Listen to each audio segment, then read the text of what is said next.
کہ نکاح مسجد میں ہونا چاہیے۔ یہ بات جو ہے شروع میں تو لوگوں کو عجیب سی لگی، لیکن جو دلائل میں نے دیے وہ اتنے کنونسنگ تھے کہ الحمدللہ اس کو تو لوگوں نے بہت جلد قبول کر لیا۔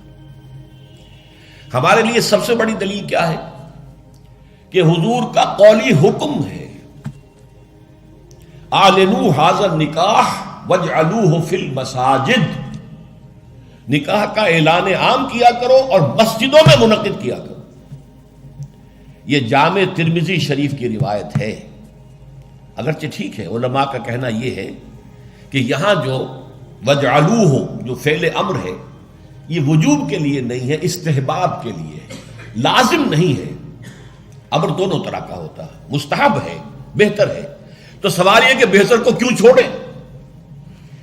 جس کو محمد رسول اللہ نے بہتر قرار دیا ہو اسے کیوں چھوڑیں؟ کس دلیل سے چھوڑیں؟ ہمیں لازماً اختیار کرنا چاہیے۔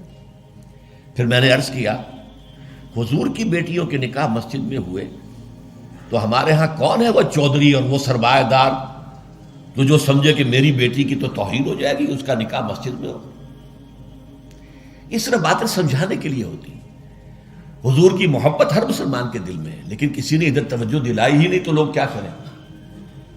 اس میں علماء کی فیلیور ہے سب سے بڑی، اور اس کی وجہ کیا ہے؟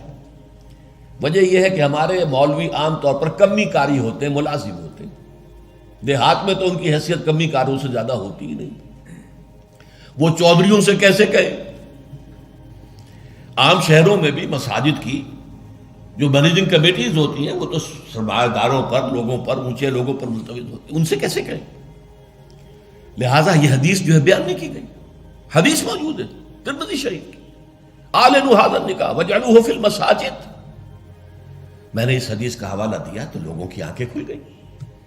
جب کہا دیکھو اگر فاطمہ الزہرا رضی اللہ تعالی عنہا کا نکاح مسجد میں ہو سکتا ہے تو کس کی بیٹی زیادہ عزت والی ہے حضرت فاطمہ الزہرا رضی اللہ تعالی۔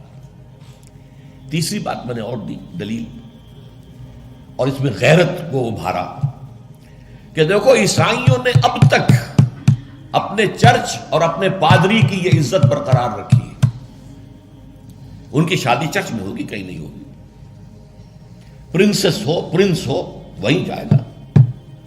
اور اس میں مجھے ایک واقعہ یاد آتا ہے، جب شادی ہونے والی تھی پرنس اینڈریو کی، اس کی بیوی کا سارا فرگوسن جو نام تھا، اور وہ ذرا نٹکھٹ قسم کی لڑکی، کیا عورت تھی پوری، تو اس نے یہ کہا تھا، اس کا بیان آیا تھا، I will not say I am not a timid type of woman. I won't say I will obey him.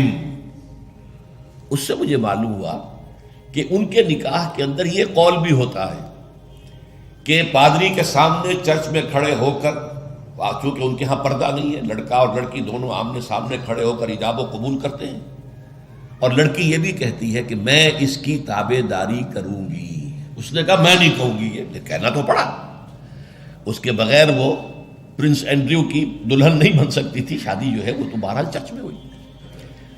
ہمارا مولوی بیچارہ بغل میں دبا کر وہ رجسٹر اور بیٹھا سوکھ رہا ہوتا ہے، بھرات تو ابھی آئی نہیں ہے، 2 گھنٹے گزر گئے، بیٹھا ہوا۔ یہ اس کی حیثیت ہے ملازم کی۔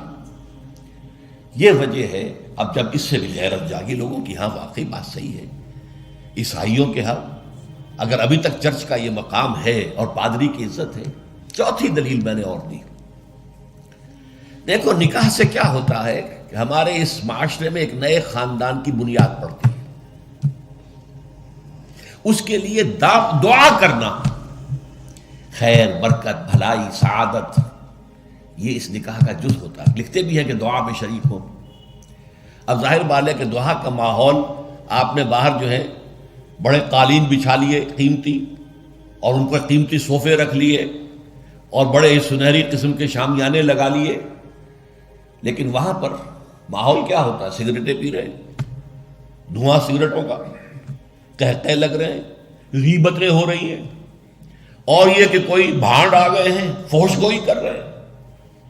اس حال میں کوئی شخص جو ہے کونے میں بیٹھے ہوا مولوی صاحب جو من من من من من کر کے وہ کچھ پڑھتے ہیں اور کہتے ہیں دعا کر لو۔ اب دعا کیا خاک کر لو؟